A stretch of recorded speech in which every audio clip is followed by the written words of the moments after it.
नमस्कार, बिहार की बात में आपका स्वागत है। मैं हूं पंकज कुमार। इस खास पेशकश में हम चर्चा करने जा रहे हैं कि आखिरकार जेडीयू कुछ मुद्दों पर फंसती हुई क्यों दिखाई पड़ रही है। जी हां, मैं फंसना इसलिए कह रहा हूं कि क्योंकि जेडीयू के अलग अलग नेताओं के बयान अलग अलग हैं। अगर दो मुद्दे की बात मैं करूं, क्योंकि असम में जैसे ही बीफ पर बैन किया गया कि सार्वजनिक रूप से आप बीफ नहीं खा सकते, टोटल इसको बैन कर दिया गया। हिमंता बिश्व शर्मा का ये फैसला आया क्योंकि असम के मुख्यमंत्री हिमंता हैं। तो उसके तुरंत बाद केसी त्यागी ने जोरदार बयान दिया। राजीव रंजन जो हैं उन्होंने भी जबरदस्त बयान दिया और उन्होंने कहा कि ये गलत है, सरकार को अपने राजधर्म का पालन करना चाहिए, किसको क्या खाना है और पहनना है ये उसकी आज़ादी है। और अगर आप कहें तो 11 महीने में ऐसा पहली बार देखा कि जेडीयू जोरदार तरीके से विरोध करती हुई दिखाई पड़ी। और ये तो मुद्दा था बीफ का। जहां तक वक्फ का सवाल है तो वक्फ के मुद्दे पर भी शुरुआत में जो ललन सिंह का बयान संसद के पटल पर सुनाई पड़ा, धीरे धीरे वो बयान कमजोर होता दिखा। आपको बता दें कि जेडीयू साइलेंट होती दिखी। जमीयत उलेमा ने तो यहां तक कह दिया कि जेडीयू और टीडीपी दोनों इस मुद्दे पर सरकार के साथ नहीं है। सवाल यह है कि सरकार में ही मंत्री जमा खान जब कुछ मुस्लिम नेताओं के साथ मुख्यमंत्री से मिलते हैं, उसके बाद जेडीयू इस मसले पर चुप्पी साधे हुए दिखाई पड़ती है। हाल में जब संजय झा कुछ मुस्लिम नेताओं से मिलते हैं, धार्मिक गुरुओं से मिलते हैं, उसके बाद संजय झा कहते हैं कि आपको किस बिल के किस प्रावधान पर आपत्ति है, आप हमें बताइए, हम जेपीसी में उठाएंगे, हम संसद में उठाएंगे, हम सरकार के सामने आपका पक्ष रखेंगे। मतलब एक बात बहुत साफ है कि बीफ का मसला हो चाहे वक्फ संशोधन बिल हो, दोनों के मसले पर जेडीयू खुल करके फैसला नहीं ले पा रही है। और इस बारे में हम आपको बयान भी सुनाएंगे, क्योंकि जब बीफ को लेकर के फैसला हिमंता कर चुके थे, जेडीयू ने विरोध भी दर्ज कराया, लेकिन कल ही महाराष्ट्र में देवेंद्र फडणवीस सरकार जो है शपथ ले रही थी और उसमें नीतीश कुमार पहुंचे थे, कार्यकारी अध्यक्ष संजय झा भी पहुंचे थे, उनके बेहद करीबी नेता और मंत्री विजय चौधरी भी पहुंचे थे। तो इस बात को लेकर के साफ कहा जा सकता है कि इस दो मुद्दे पर जेडीयू सहज नहीं है। आखिर क्यों, ये भी हम आपको बताएंगे, वजह क्या है, ये सारी बात आपके सामने रखेंगे। लेकिन आइए पहले सुनाते हैं कि जेडीयू के दो नेताओं का बयान क्या है। जब हिमंता ने इस बारे में अपना फैसला सुनाया तो जेडीयू के दो नेता बीफ को लेकर के क्या कुछ कह रहे हैं, आइए पहले उसको सुनाते हैं और उसके बाद फिर आपको सुनाएंगे कि नीरज कुमार वक्फ पर क्या कह रहे हैं। क्या वो साफ साफ कुछ कहना चाह रहे हैं या विपक्ष पर सवाल दाग दे रहे हैं, ये भी हम आपको सुनाते हैं। तो आइए पहले इन नेताओं को सुनते हैं, उसके बाद शुरू करेंगे चर्चा। हम जब बचपन में हम लोग छोटे थे तो जब सत्यनारायण भगवान का पूजा होता था तो लोग कहते थे, पंडित जी जयकारा लगवाते थे, कहते थे धर्म की जय हो, अधर्म का नाश हो, प्राणियों में सद्भावना हो, विश्व का कल्याण हो, गौ हत्या बंद हो। तो हम लोग उसी संस्कार से आगे बढ़े हैं, यही बात सुन सुन के हम लोग आगे बढ़े हैं, तो हम लोग भी उसके पक्षधर हैं। देखिए, भारत का संविधान हर नागरिक को इजाजत देता है कि वो क्या पहने, क्या खाएं, कैसे अपने त्योहार मनाएं, और ऐसे में राज्य सरकारों की जिम्मेदारी है कि संविधान द्वारा प्रदत्त अधिकार की वो रक्षा करें। यह फैसला समझ से परे है और ऐसे फैसलों से समाज में तनाव बढ़ता है। फैसले पर असम सरकार को पुनर्विचार करना चाहिए। असम में हमें गो हत्या को निश्चित करने के लिए कानून लाया थे।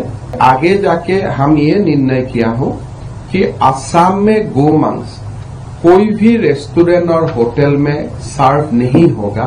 हमने कम्प्लीटली होटल, रेस्टोरेंट और पब्लिक प्लेस में बीफ को हमें कंजम्पशन ऑफ बीफ, मांस को खाना हमने आज से बंद करने का निर्णय लिया। ये अभी हम पूरा स्टेट में एक्सपांड कर दिया हूं कि कोई भी कम्युनिटी प्लेस में, पब्लिक प्लेस में, होटल में, रेस्टोरेंट में आप इसको खा नहीं पाएगा। संशोधन विधेयक जो आया, इस संबंध में ज्वाइंट पार्लियामेंट्री कमेटी बनी और हमारी पार्टी के माननीय सदस्य ने अपनी राय रखी। लेकिन तथाकथित सेकुलर लोगों से हम पूछना चाहते हैं कि देश के अंदर गैर भाजपा राज्य श्वेत पत्र जारी करें कि क्या उनके राज्य में मदरसा सुदृढ़ीकरण योजना चलता है, तालीम ए बौलिगान योजना चलता है, निःशुल्क कोचिंग, अल्पसंख्यक आवासीय विद्यालय, रोजगार उन्मुख प्रशिक्षण कार्यक्रम, ऑनलाइन छात्रवृत्ति और परित्यक्ता और तलाकशुदा महिलाओं को वित्तीय सहायता के लिए कोई कार्य योजना बनाई गई है? अल्पसंख्यक के विकास के लिए जो माननीय नीतीश कुमार जी ने काम किया, उनके तालीम के लिए जो काम किया है, वो देश में नजीर है। हम समझते हैं कि देश के गैर भाजपा शासित राज्य जो हम पर आरोप लगाते हैं, जरा श्वेत पत्र जारी करें कि आपने अल्पसंख्यक के लिए क्या काम किया है, हमने क्या काम किया है। तो आपने सुना वक्फ को लेकर के कैसे नीरज कुमार विरोधियों को घेर रहे थे, लेकिन उन्होंने साफ तौर पर यह नहीं कहा कि वक्फ संशोधन बिल को लेकर के उनका समर्थन है या विरोध है। तो निश्चित तौर पर बीफ को लेकर के भी आपने सुना अशोक चौधरी के बयान क्या थे और राजीव रंजन के बयान क्या थे। तो सवाल ये उठता है कि जेडीयू क्या इस मसले पर असहज है? ये एक गंभीर मसला है और दरअसल बीफ के मसले पर भी देश में राय बटी हुई है कि आखिरकार क्या होना चाहिए और क्या नहीं होना चाहिए। ये एक गंभीर मसला है।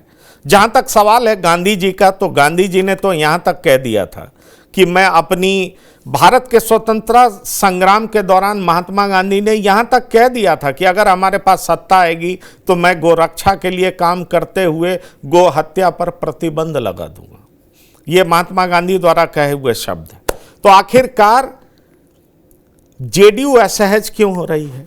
इसका राजनीतिक संदर्भ क्या है? जेडीयू को दिक्कत कहां पर आ रही है? आरजेडी इसको कहां पर घेर रही है? और आने वाले चुनाव को देखते हुए जेडीयू असहज क्यों है? इन तमाम बातों पर हम चर्चा करेंगे। हमारे साथ कुछ मेहमान जुड़ रहे हैं जिनसे आपका हम परिचय करा दें। हमारे साथ जो मेहमान जुड़े हैं डॉक्टर संजय कुमार, आपका बहुत स्वागत है। हमारे साथ जुड़े हैं प्रियदर्शी रंजन, आपका भी बहुत स्वागत है। प्रियदर्शी रंजन वरिष्ठ पत्रकार हैं, डॉक्टर संजय कुमार राजनीतिक विश्लेषक हैं और साथ ही साथ मृत्युंजय शर्मा जी हैं, राजनीतिक विश्लेषक हैं और हमारे साथ सुदीप प्रताप सिंह भी हैं, वो भी राजनीतिक विश्लेषक हैं। डॉक्टर संजय, क्या आपको नहीं लगता वक्फ और बीफ दोनों पर जेडीयू असहज है?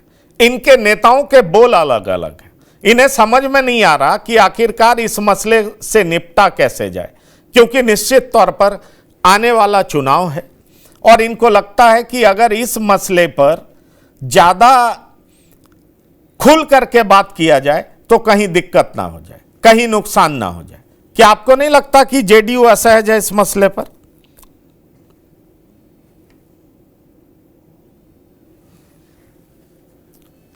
डॉक्टर संजय कुमार,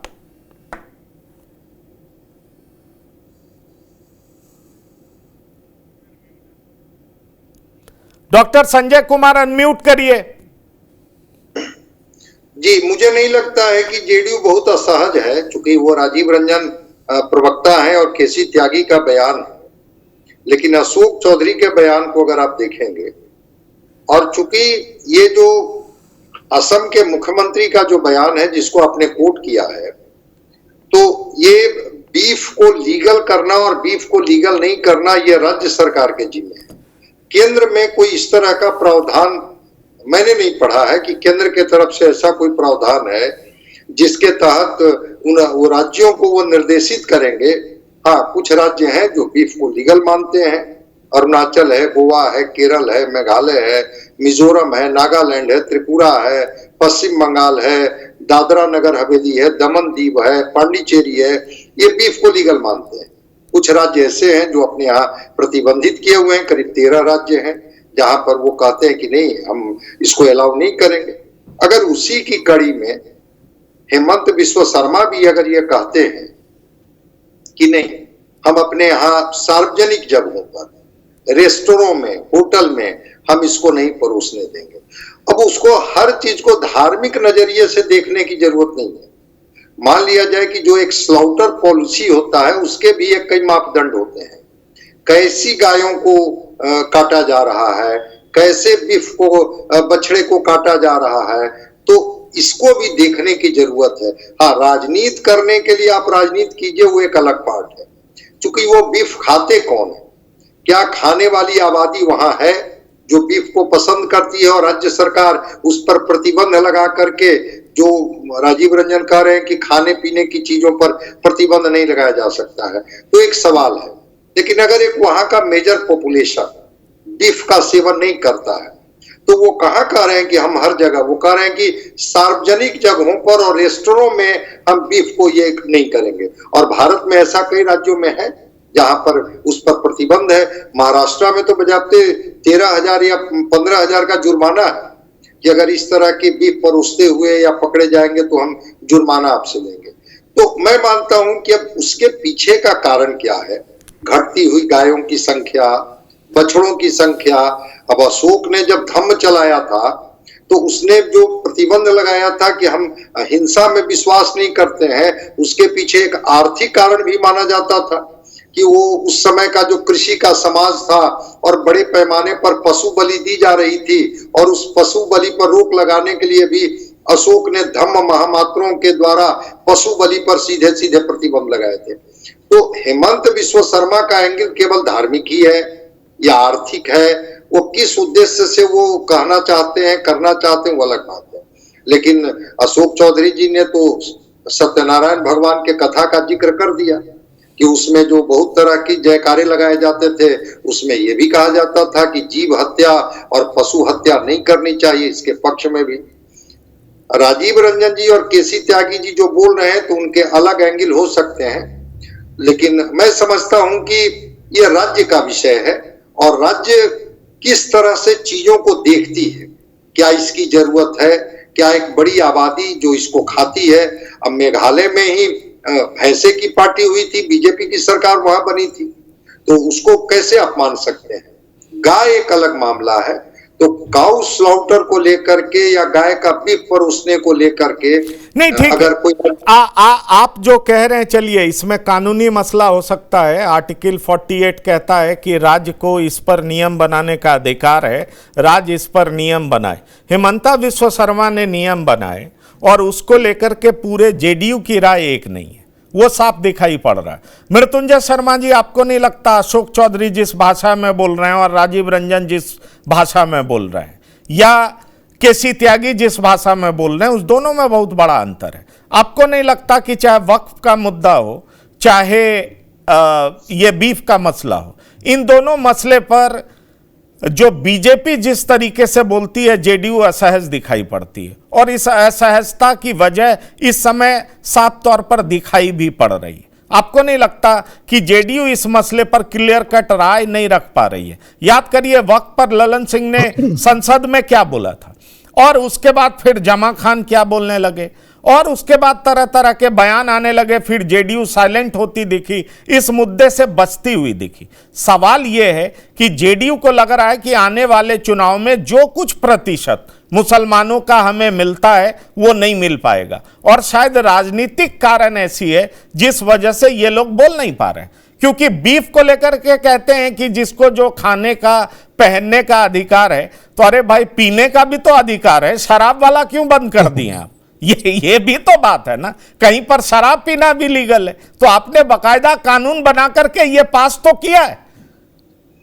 जी नहीं, मुझे नहीं लगता, जैसा संजय जी बोल रहे थे, डॉक्टर संजय जी, कि बयान आए हैं लेकिन उन बयानों में खुद में विरोधाभास है। तो हमें नहीं लगता कि पार्टी के लाइन पे एक प्रकार से कोई इसके अगेंस्ट बयान आया है। दूसरी चीज, जो बीफ बैन है वो असम में हो रहा है, उस स्टेट से बिहार का कोई लेना देना भी नहीं है। अगर कोई केंद्रीय योजना होती, कोई केंद्र का डिसीजन होता, तो उस पे हो सकता है रेलेवेंट भी होता है इन स्टेट्स का बोलना और उनके लोगों का बोलना। आप अपने यहाँ क्या प्रोसीजर फॉलो कर रहे हैं, अपने यहाँ क्या रूल फॉलो कर रहे हैं, वो बहुत डिफरेंट होता है कॉन्टेक्स्ट में असम से। असम का जो कॉन्टेक्स्ट होगा बहुत डिफरेंट होगा बिहार से। आपने जैसा खुद ही कहा कि एक तो सबसे पहले आर्टिकल 48 में ही निहित है, और सिर्फ ये नहीं निहित है कि स्टेट उस पर रूल बना सकते हैं, इनफैक्ट वो directive principles of state policy है। कहा जाता है कि स्टेट्स को लागू करना चाहिए चाहिए इनफैक्ट डायरेक्टिव प्रिंसिपल्स ऑफ जो स्टेट पॉलिसी है, और उसमें साफ साफ लिखा हुआ है कि कॉस्ट वाटर जो है उसको बैन किया जाना चाहिए स्टेट्स के द्वारा। अगर असम ये कर रहा है, असम का अपना एक कॉन्टेक्स्ट है, वहां का अपना एक रूल है, वहां के लोगों की अपनी पसंद है, वहां के चीफ मिनिस्टर है और उन लोगों ने इस पे डिसीजन लिया है। वहां के लोग, वहां का जो विपक्ष है, वहां के नेता जो है, वो उस पर शायद ज्यादा बेहतर कमेंट कर सकते हैं। मुझे नहीं लगता कि ये जो व्यक्तिगत बयान आ रहे हैं जेडीयू की साइड से, इसका कोई रेलेवेंस है एक प्रकार से। दूसरा, अगर एक पार्टी की लाइन पे भी कुछ आता है तो फिर से मैं कहूंगा उसका कोई कॉन्टेक्स्ट ही नहीं है, क्योंकि बिहार में तो ऐसा कुछ नहीं हो रहा, असम में हो रहा है। तो असम में जो लोग कर रहे हैं वो उनका अपना कॉन्टेक्स्ट है करने का और करेंगे ही। और वक्त पे भी मैं बोलूंगा, वक्त इनफैक्ट एक ऐसा इशू है जो जेपीसी में जा चुका है, जिस पे बातचीत चल रही है।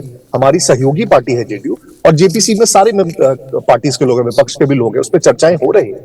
मेरे ख्याल से कंसेंसस बनाने की कोशिश की जा रही है, क्योंकि एक बहुत लॉन्ग पेंडिंग बोलते हैं रिफॉर्म वो है। तो कंसेंसस बना के एक प्रकार से वो वक्त पे भी कोई ना कोई फैसला लिया ही जाएगा। हो सकता है बीच में एक आध बयान किसी से आ जाए जो थोड़ा सा विरोधाभासी हो, बट पार्टी के तौर पे मुझे नहीं लगता कि ऐसा कोई विरोधाभास या कोई बहुत अंतर देखने को मिल रहा है। चलिए, अंतर देखने को मिलता है। मैं सुदीप आपके पास आ रहा हूं, प्रियदर्शी रंजन जी आ रहा हूं, मैं आपका भी कमेंट्स लूंगा। सुदीप, आपको नहीं लगता कि इन दोनों मुद्दों पर, क्योंकि जेडीयू को लगता है कि मुस्लिम वोट का अच्छा खासा नुकसान हो जाएगा, यही वजह है कि इस मुद्दे पे क्लियर कट लाइन जेडीयू नहीं ले पा रही। वक्फ में तो साफ तौर पर दिखा, और जहां तक बीफ का मसला है, मैं कानूनी पेंच में नहीं जा रहा हूं, संवैधानिक जो नियम है उस पे मैं बात नहीं कर रहा हूं, मैं साफ तौर पर देख रहा हूं तो संदर्भ सिर्फ और सिर्फ वोट का है, इसके अलावा कुछ नहीं है। आपका क्या कहना है? अनम्यूट करिए, अनम्यूट करिए। संदर्भ वोट का ही है, इसके अलावा कुछ है नहीं, क्योंकि बहुत सारे जो लोग हैं जेडीयू में जो बोलने वाले हैं वो भी शायद बीफ नहीं खाते होंगे। लेकिन है कि अब कि जो वोट आज जहां से आना है, जो उनका वोट बैंक है, उनको खुश करने की कोई तरीका है। देखिए पंकज जी, यहाँ प्रॉब्लम ये नहीं है कि जेडीयू बीच का लाइन ले रहा है, प्रॉब्लम ये है कि बीजेपी कितना जेडीयू को एक्सेप्ट कर सकती है ये सब टैंट्रम्स। अभी जो बीजेपी का हालत है हरियाणा और महाराष्ट्र के बाद, जो हार्डकोर हिंदू लाइन पे चल के अपना इलेक्शन जीता है, उसमें बहुत ज्यादा आप निगोशिएट करके और एकदम सेल्फ कर दे ये दोनों पॉलिसी को, वो संभव नहीं है। निगोशिएशन होगा, उनका जो पॉइंट होगा जहां पे लगेगा कि गठबंधन टूट सकता है तो बीजेपी एक्सेप्ट कर सकती है।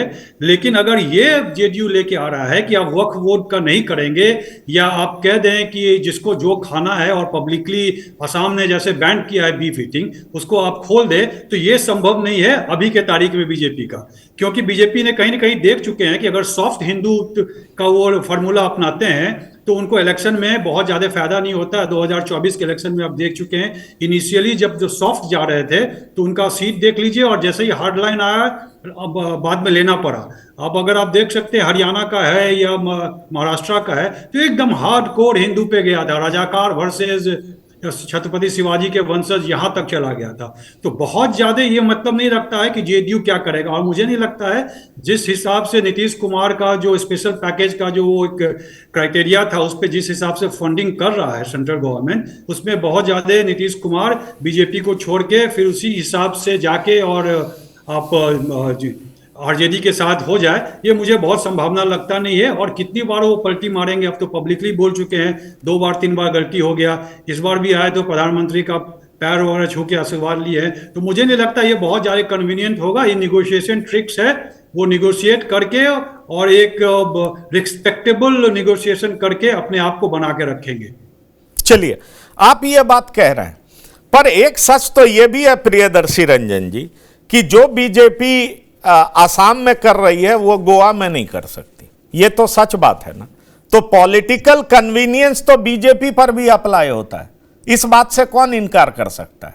और खास तौर पर अगर हम जेडीयू की बात करें तो जेडीयू को आप देख लीजिए कि जेडीयू में 2 मसले को लेकर जो हम इन तमाम लोगों से पूछ रहे थे, ललन सिंह अभी हाल फिलहाल में मुजफ्फरपुर में क्या बोलते हैं कि मुसलमान वोट नहीं देता, हमारे नेता को भी पता है, लेकिन हम सबके लिए वो जो हमारे नेता हैं वो सबके कल्याण के लिए काम करते रहेंगे, बिहार के डेवलपमेंट के लिए काम करते रहेंगे।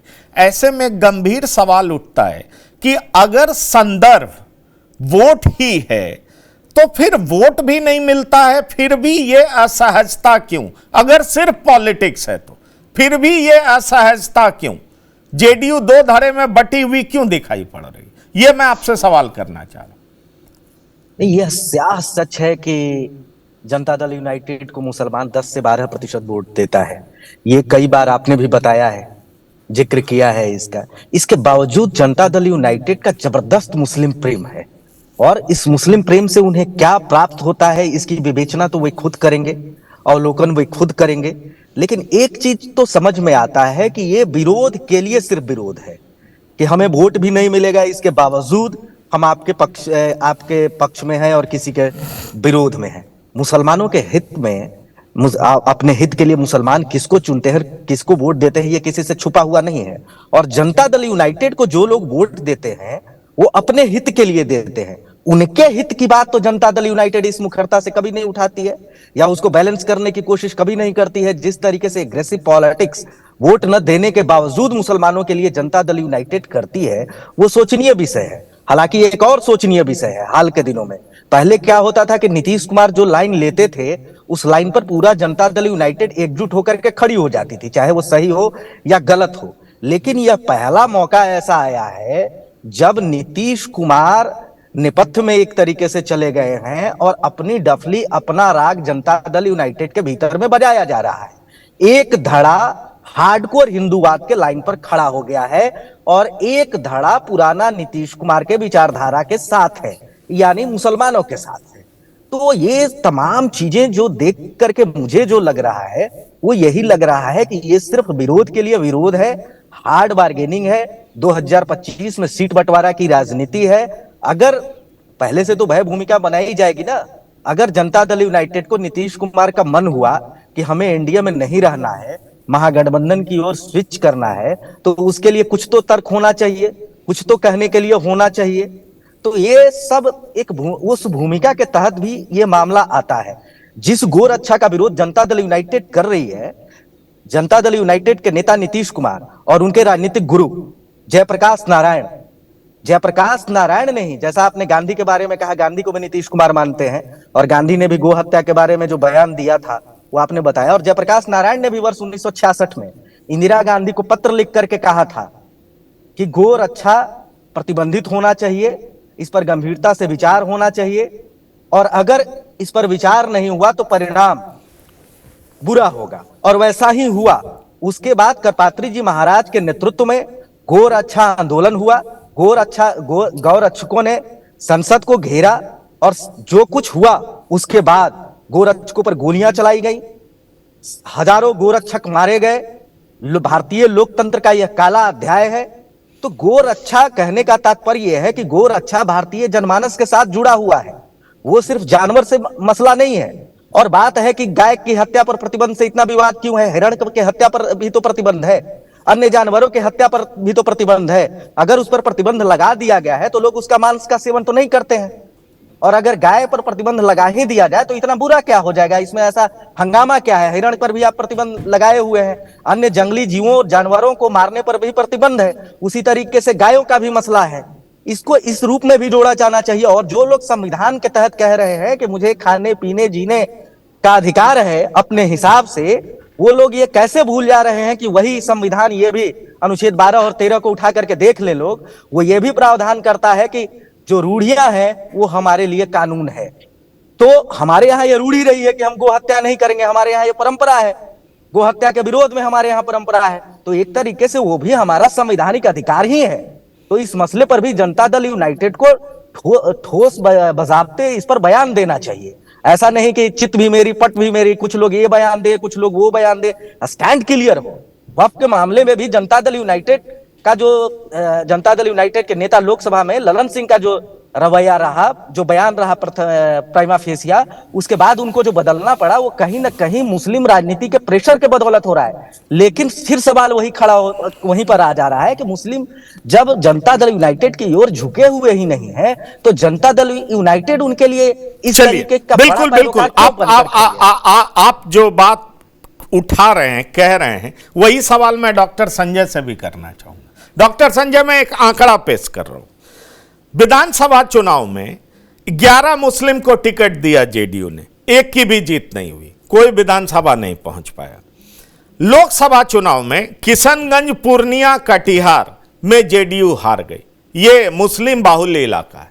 सवाल ये उठता है कि जेडीयू में अली अनवर, गुलाम गौस, मंजर आलम, मोनाजिर हसन, शाहिद अली खान जैसे नेता होते थे, अब ये सब नहीं है।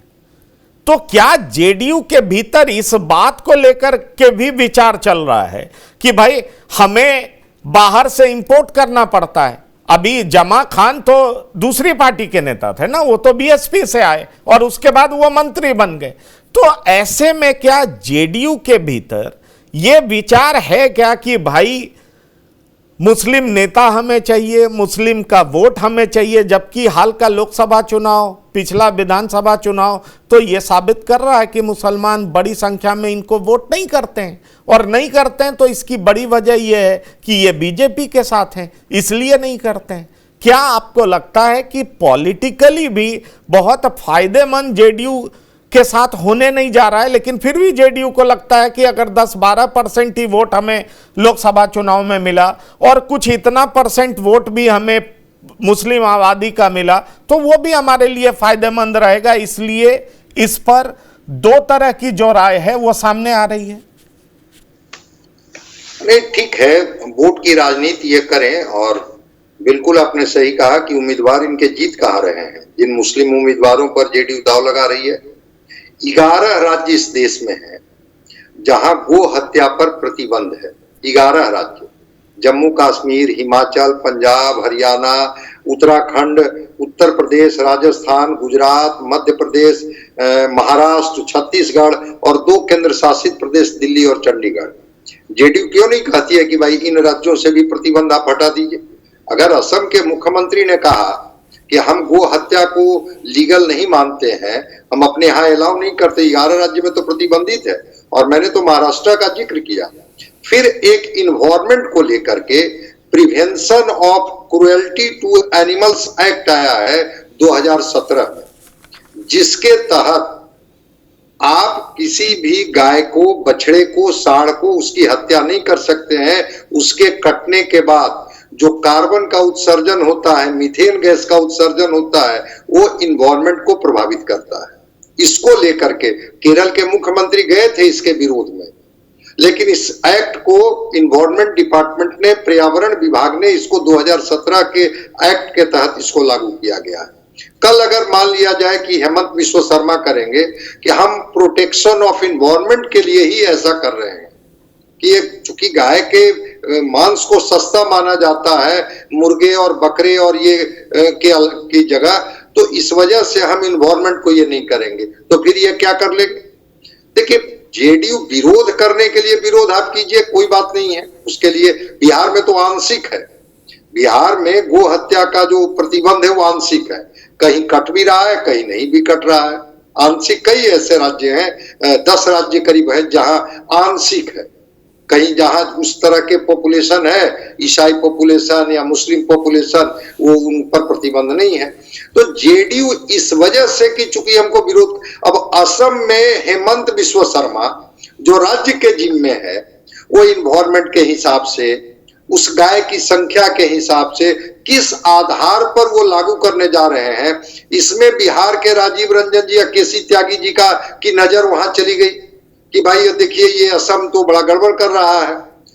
कौन सी चीजें आपके यहाँ हैं, जरा इस पर भी तो सोचिए कि हो सकता है कि वहां गायों की संख्या लगातार घट रही होगी, तो राज्य को यह निर्णय लेने का अधिकार नहीं है क्या? बछड़े की संख्या घट रही होगी तो वो उसको लेकर के एक उनकी नीति बनी होगी, तो राज्य का जो पॉलिसी है, राज्य को जो निर्णय लेने का अधिकार है, उसके लिए आप कैसे डिक्टेट कर सकते हैं? केंद्र को लेकर के आपकी आपत्तियां हो सकती है।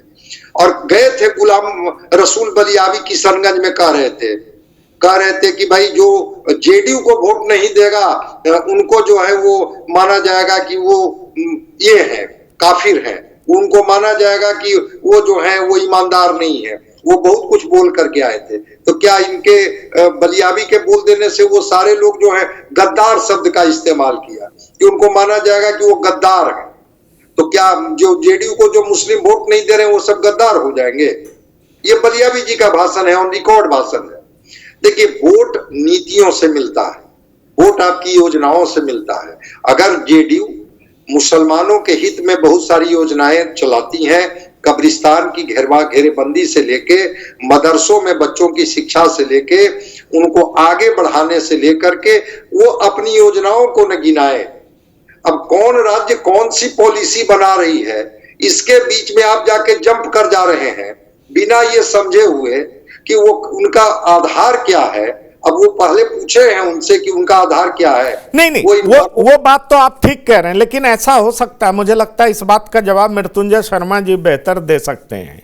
ऐसा हो सकता है कि जिस मुद्दे पर बीजेपी भयानक जीत हासिल कर रही है वो है बटेंगे तो कटेंगे, एक हैं तो सेफ हैं। हरियाणा में भी ये बात सुनाई पड़ी, ये बात महाराष्ट्र में सुनाई पड़ी, और महाराष्ट्र में तो बिल्कुल साफ देवेंद्र फडणवीस का एक अलग रूप दिखाई पड़ा।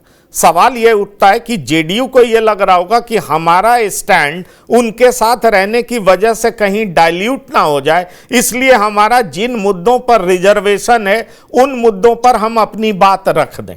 लेकिन इन मसलों पर भी जेडीयू यूनाइटेड नहीं दिख रही है मृत्युंजय शर्मा जी। जेडीयू के शब्द, जेडीयू के स्वर एक नहीं है, यह बात जरूर है। मतलब जेडीयू भी इन मुद्दों पर कहीं ना कहीं बटा हुआ है। और जहां तक सवाल है कोर्ट का, तो 1958 में सुप्रीम कोर्ट ने कहा था कि अगर गो हत्या पर प्रतिबंध लगाएं तो इससे इस्लामिक संप्रदाय को ठेस नहीं पहुंचनी चाहिए, क्योंकि इस्लाम में गोमांस खाना अनिवार्य नहीं है।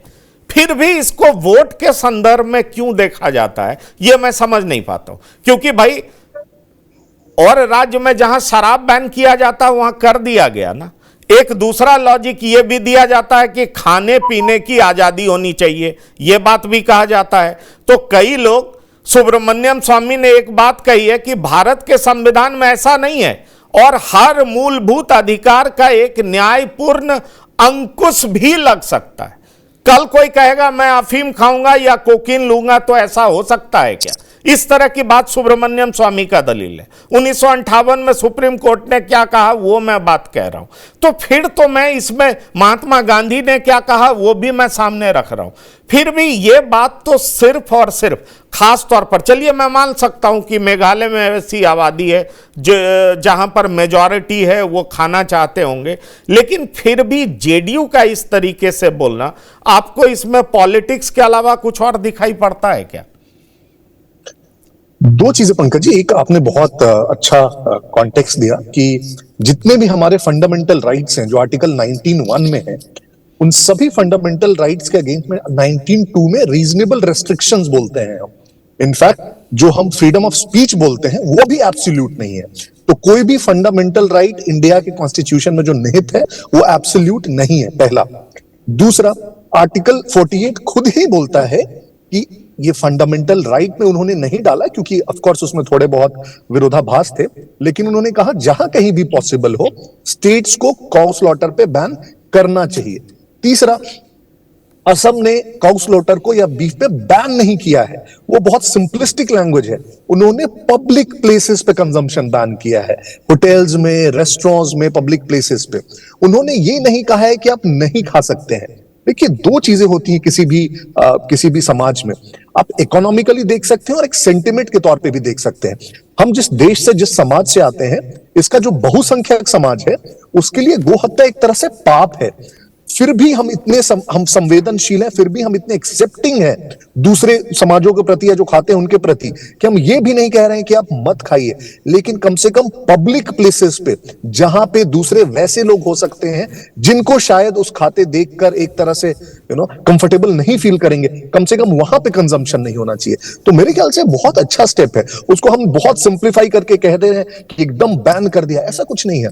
और बिहार में तो जैसे बिहार ने जैसे सोचा कि अल्कोहल शराब से बहुत सारे सामाजिक दुराचार आ रहे हैं, बहुत दिक्कतें हो रही हैं फैमिलीज में, तो उसे बैन कर देना चाहिए, तो उस कारण से बैन किया गया।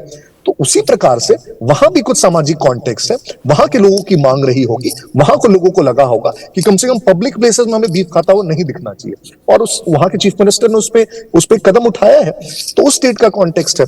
दूसरा, जो जेडीयू के जो भी प्रवक्ता या नेता खुद से कह रहे हैं, मैं फिर से कह रहा हूं, ये हो सकता है उनकी अपनी राय हो, उनसे किसी पत्रकार ने पूछा, उन्होंने बोला हो, बट एक पार्टी के स्तर पे सबसे पहला तो कोई कॉन्टेक्स्ट ही नहीं है कि असम में जो डिसीजन लिए गए, अब असम के चीफ मिनिस्टर अगर बिहार के अल्कोहल बैन पे बोलना शुरू कर दे तो बिल्कुल इररिलेवेंट हो जाएगा। तो उसी प्रकार से उस पर बोलना इररिलेवेंट है। और दूसरा, मैं फिर भी कहता हूं कि पार्टी के स्तर पे कोई बयान नहीं आया है कि पार्टी ये चाहती है या पार्टी ये कहती है या पार्टी ये कह रही है, तो इसीलिए उसे मेरे ख्याल से इंडिविजुअल बयान सोचकर उसको एक तरह से इग्नोर कर देना चाहिए।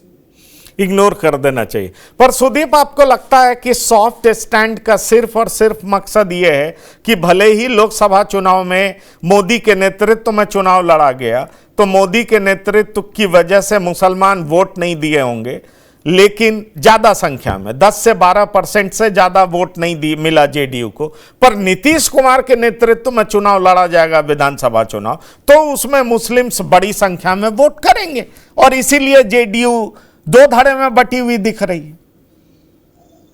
पंकज जी, 2014 में नीतीश कुमार के नेतृत्व में जेडीयू ने अकेले चुनाव लड़ा था, कितना सीट आया वो आपने देख लिया। और अगर जेडीयू को इतना आत्मविश्वास होता कि अकेले नीतीश कुमार के नेतृत्व में वो चुनाव जीत जाएंगे, तो भारतीय जनता पार्टी और आरजेडी से कभी गठबंधन नहीं करते, क्योंकि जब उधर जाते हैं तो बीजेपी को गाली देते हैं और जब वो इधर आते हैं तो आरजेडी को गाली देते हैं। बिहार में बहुत कुछ पहले नहीं हो रहा था क्योंकि भारतीय जनता पार्टी उस हिसाब से कर नहीं रही थी, आज के तारीख में कर रहा। अब केंद्रीय मंत्री तो हिंदू एकता की बात करके एक मार्च निकाला ना, इससे पहले तो नहीं निकलता था। आपको याद होगा कि जब नरेंद्र मोदी बिहार में प्रचार के लिए आना चाहते थे तो नीतीश कुमार जी ने मना कर दिया था, लेकिन आज वही समय है कि उसी नरेंद्र मोदी को नीतीश कुमार जी पैर छू के आशीर्वाद लेते हैं, और एक बार नहीं कई बार लेते हैं। तो परिस्थिति बदलती है और ये परिस्थिति को के अनुसार आप एडजस्ट कर जाएंगे तो ही राजनीति में रहेंगे। और ये जो नेता हैं जेडीयू के, उनका अपना एक माइलेज होगा, वो अपने आप को दिखाना चाह रहे होंगे कि मुसलमान के मैं बहुत करीबी हूं, या इंस्ट्रक्शन आया होगा कि थोड़ा सा एक माहौल बना लो, होने जाने को कुछ है नहीं। मैंने जैसे ही बोला था, ये अब भारतीय जनता पार्टी पे निर्भर करता है कि भारतीय जनता पार्टी जेडीयू को कितना ग्राउंड सीड कर सकती है। अगर भारतीय जनता पार्टी आज के परिस्थिति में ग्राउंड सीड करने को तैयार नहीं है, अगर करेगी तो जो महाराष्ट्र हरियाणा में चुनाव परिणाम है वो नहीं आएगा। तो ये हमें समझना पड़ेगा, ये हमें समझना पड़ेगा। लेकिन बात यह है कि जेडीयू के प्रवक्ता ने कहा है और राष्ट्रीय प्रवक्ता ने भी कहा, केसी त्यागी और राजीव रंजन के बयान एक जैसे हैं।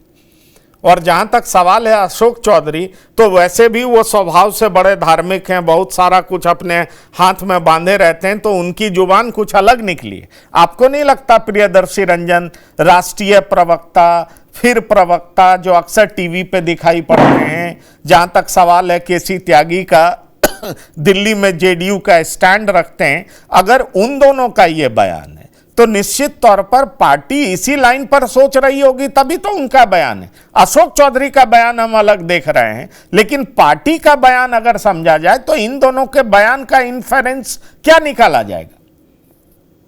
निकाला ही जाना चाहिए। जनता दल यूनाइटेड के भीतर सब कुछ ठीक ठाक नहीं है, और मुसलमानों के प्रति ललन सिंह ने जिस लाइन को दिया है उस लाइन की अब ट्यूनिंग हो रही है। उस पर अब बहुत कुछ कहा जाएगा, सुना जाएगा। ललन सिंह ने एक मसला को छेड़ दिया, क्योंकि जनता दल यूनाइटेड को जो लोग वोट करते थे उन लोगों के प्रति जनता दल यूनाइटेड ने किस जिम्मेवारी के साथ सरकार में अपनी भूमिका का निर्वहन किया है, उसके बारे में अभी तक या उसको मेन एक्सट्रीम में नहीं ला रही है।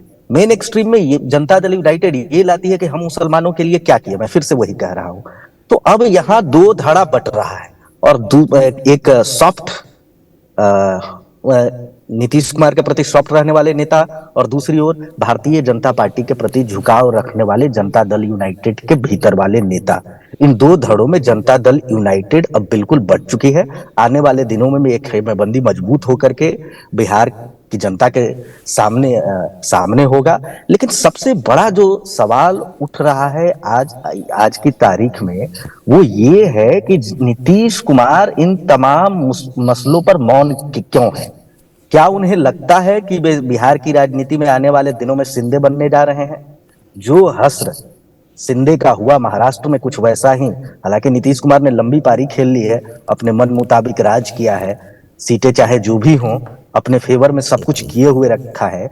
लेकिन बदली हुई परिस्थितियों में ऐसा नीतीश कुमार को जरूर लग रहा होगा कि आने वाले दिनों में वे नेक्स्ट शिंदे या बिहार का शिंदे साबित हो सकते हैं। उसके लिए ये पूरी चौहद्दी कसी जा रही है नीतीश कुमार की ओर से।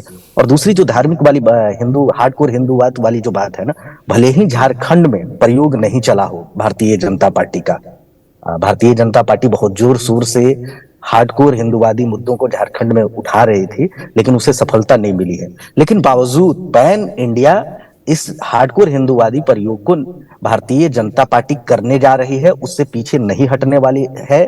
और बिहार इसका आने वाले दिनों में बड़ा प्रयोगशाला साबित होगा। जिस तरीके से गिरिराज सिंह, भले ही नीतीश कुमार के दबाव में कुछ लोग कुछ बोल गए हों भारतीय जनता पार्टी के नेतागण भी, लेकिन नीतीश कुमार ये गिरिराज सिंह का तो शो हुआ नहीं, पर शो हुआ, पर पार्टी का समर्थन नहीं था। पार्टी का समर्थन नहीं था। प्रियदर्शी रंजन जी, मुझे लगता है, मैं ये साफ मानता हूं। और देखिए, एक बात आपको कह दूं, लोग कह रहे हैं शिंदे और नीतीश कुमार की तुलना की जा रही है, पर मुझे नहीं लगता कि 2029 तक ये तुलना की जा सकती है। एक बात आपको बता दें, मुझे ये साफ दिखाई पड़ता है कि ठीक है, शिंदे वाली हैसियत नीतीश कुमार की नहीं है। आपको अगर बिहार में नीतीश की जरूरत है तो केंद्र में भी नीतीश की जरूरत है। नीतीश को बिहार में आपकी जरूरत है तो केंद्र में भी जेडीयू की जरूरत है। और कई बार एक्सपेरिमेंट तो किया गया ना, इस बार भी लोकसभा चुनाव से ठीक पहले अलायंस किया गया और केंद्रीय जिम्मेवार भी भारतीय जनता पार्टी है। हाँ, केंद्रीय नेतृत्व को यह भरोसा नहीं था कि नीतीश कुमार के बगैर हम जीत पाएंगे, और सरकार बनी तो नीतीश कुमार के साथ ही बनी। यह बात आप जान लीजिए। डॉक्टर संजय, क्या आप ये बात नहीं मानते हैं कि जो जेपीसी में डाल दिया गया, फिर अगले सत्र तक जो है इस पे और विचार होगा? कहीं ना कहीं जेडीयू के तरफ से कोई ना कोई हिंड्रेंस तो है, और जेडीयू का जो भी स्टैंड हो वो बीजेपी से अलग है, पर बीजेपी की पॉलिटिकल मजबूरी है कि उसको जेडीयू को साथ लेकर चलना है। नहीं, हम उसको उस रूप में नहीं देखते हैं। ठीक है, वो बिल को जेपीसी में डाला गया, लेकिन मैं आपको बता दूं कि जेपीसी में जो 31 सांसद हैं जिनकी कमेटी है, वहां लोकसभा से 21 हैं और 10 हैं राज्यसभा से। तो राज्यसभा में जो हैं वो 3 मात्र भाजपा के सांसद हैं और 21 में 6 या 7 भाजपा के सांसद हैं। बाकी तो जेडीयू के भी हैं, विपक्ष के भी हैं, कांग्रेस के भी हैं, एआईएमआईएम के भी हैं। तो ज्वाइंट पार्लियामेंट्री कमेटी में कोई भाजपा का वर्चस्व थोड़े है। ये तो फीडबैक ले रहे हैं। जेपीसी ने थोड़ा मांगा था और टाइम कि कुछ राज्यों में लोगों से मुझे बात करने दीजिए, हम बात कर करके रायशुमारी कर करके फिर हम बताएंगे कि हाँ, इस पर लोगों की राय क्या बनी। वो जो 40 संशोधन की बात है, उसमें कितने पर लोग एग्री हैं, कितने को लोग बिल्कुल एग्री नहीं है कि नहीं, ये संशोधन नहीं होना चाहिए। तो जेपीसी का पहले ब्लूप्रिंट तो आ जाए पटल पर। इसलिए भाजपा जेडीयू का मामला नहीं है, मामला है जब आपने ज्वाइंट पार्लियामेंट्री कमेटी को दे दिया। मोदी जी की जब से सरकार बनी है, 2015 से 11 बार संशोधन ऐसे हुए हैं जो जेपीसी को भेजा गया है। तो जेपीसी क्या फीडबैक लेता है राज्यों से, क्या बात होती? बिहार ही आना था उनको और वो बिहार नहीं आ पाए। वो हो सकता है कि किसी कारण से टला होगा, फिर बिहार में आकर के रायशुमारी करेंगे। तो ऐसा कुछ नहीं है कि जेडीयू कोई ऐसा रुख अपना लेगी। बिल्कुल आपने सही कहा कि एकनाथ शिंदे से इनकी तुलना नहीं की जा सकती है, क्योंकि इनकी मदद से केंद्र की सरकार भी चल रही है। ये बीजेपी की सरकार नहीं है, एनडीए की सरकार है। और एनडीए की सरकार कोई ऐसा निर्णय नहीं लेगी जिनसे चंद्रबाबू नायडू बिल्कुल इसके पीछे मैं और भी एक वजह देख रहा हूं। 2019 में शिवसेना से ये अलग हुए और उसके बाद कई सारे घटक दल अलग होने लगे। पैन इंडिया ये मैसेज जाने लगा कि बीजेपी के साथ कोई घटक दल रह नहीं पाता है, या रहता है तो उसको बीजेपी खा जाती है। और शायद उसी का परिणाम था कि महाराष्ट्र में एकनाथ शिंदे की जो नाराजगी थी या जिस बात पर वो अड़े हुए थे, बीजेपी ने इतना लंबा वक्त लिया ये मैसेज देने के लिए कि ऐसा नहीं है हम अपने घटक दलों का सम्मान नहीं करते हैं। अरे एकनाथ शिंदे के बगैर भी तो सरकार बन सकती थी, बीजेपी के पास इतना भारी मैंडेट था। तो मुझे लगता है कि अपने घटक दलों को सही तरीके से साथ लेकर चलना, एक देश में मैसेज देना, ज्यादातर नीतीश कुमार जैसे चेहरे को साथ रखने के बाद बीजेपी ओबीसी में भी एक मैसेज दे पाती है कि नहीं, बीजेपी ओबीसी की पार्टी है, ओबीसी को लेकर के सोचती है। आप क्या कहते हैं मृत्युंजय शर्मा जी, क्या शिंदे की तुलना नीतीश कुमार से की जा सकती है? नहीं, बिल्कुल नहीं। एक चीज जो आपने खुद ही अपने बयान में कहा इनफैक्ट कि महाराष्ट्र में भी आप देखेंगे तो बहुत आसान था एक सरकार बना देना बिना शिवसेना के, लेकिन बीजेपी ने वैसा नहीं किया। और इनफैक्ट आप देखेंगे कि इतने दिनों तक यही कवायद जारी रही कि एक सरकार जो बने वो सबके सहयोग से सरकार बने। इसी प्रकार का पिछली बार बिहार में भी एग्जाम्पल देख ली। नीतीश जी ने खुद आगे आकर कहा था कि वो मुख्यमंत्री की कुर्सी एक्सेप्ट नहीं करना चाहते हैं, उनकी पार्टी का प्रदर्शन बहुत बढ़िया नहीं रहा है और वो ये कुर्सी भाजपा को देना चाहते हैं। लेकिन फिर भी भाजपा की तरफ से सिर्फ यही बयान आया, नीतीश जी के ही नेतृत्व में चुनाव लड़ा गया था और वही हमारे मुख्यमंत्री रहेंगे। तो ये बहुत क्लियर एक थॉट प्रोसेस रहा है और ये रहना भी चाहिए मेरे ख्याल से। क्योंकि जब आपकी पार्टी बड़ी होती जाती है तो आप अपने साथ छोटे दलों को लेके आपको चलना सिर्फ मजबूरी नहीं, कई बार वो मजबूरी नहीं होते, इनफैक्ट आपके बड़प्पन की निशानी होती है। आप कई बार देखेंगे उत्तर प्रदेश में आप देख ले, आप झारखंड में देख ले, छोटी छोटी पार्टियों का भी आप जो देख ले, उन सभी को, या झारखंड में आप देख ले आजसू को जिस प्रकार से एडजस्ट किया गया, उनको एक लोकसभा की सीट दी गई। आप उत्तर प्रदेश में देख लीजिए जो अनुप्रिया पटेल की पार्टी है। ठीक है, बिल्कुल आप ठीक कह रहे हैं। तो सुदीप, आपको क्या लग रहा है कि 11 महीने में खुल करके पहली बार ये विरोध जेडीयू ने क्यों जताया है? जरा छोटा आंसर दीजिएगा। आपको लग रहा है कि बस केवल विरोध करने के लिए विरोध कर दिया गया है ताकि अपने कंस्टिट्यूएंसी को, अपने वोटर्स को जेडीयू एड्रेस कर सके, वैसे सरकार को कोई खतरा नहीं है, अलायंस को कोई खतरा नहीं है? आप कैसे देखते हैं इसको? अनम्यूट करिए। पंकज जी, नीतीश कुमार का जो पृष्ठभूमि रहा है इसमें तो कोई ये गारंटी दे नहीं सकता है कि नीतीश कुमार अभी इसी सरकार में रहेंगे। लेकिन जो परिस्थिति बिहार का है उसमें अब बदलाव या पाला बदलना मुश्किल होगा। ये निगोशिएशन का टैक्टिक्स है, जैसा आपने एक प्रोग्राम किया था, जैसे बता रहे थे कि ये 50-50 या जेडीयू चाहती है कि विधानसभा में उनको कुछ ज्यादा सीट मिल जाए, वो निगोशिएशन ट्रिक्स हो सकता है। लेकिन असम में काउ स्लॉटर या बीफ पे क्या कहा जा रहा है उस पे आप बिहार का सरकार गिरा दीजिए, ये कुछ बहुत ज्यादा लॉजिकल पॉइंट टेकन। क्या प्रियदर्शी रंजन जी, आपको क्या लग रहा है 11 महीने में पहली बार खुल करके विरोध, क्या जेडीयू बीजेपी से दूर हो रही है या इस मसले पर जेडीयू अपना स्टैंड क्लियर कर अपने कंस्टिट्यूएंसी को एड्रेस कर रही है, अपने वोटर्स को एड्रेस कर रही है? क्या कहते हैं आप?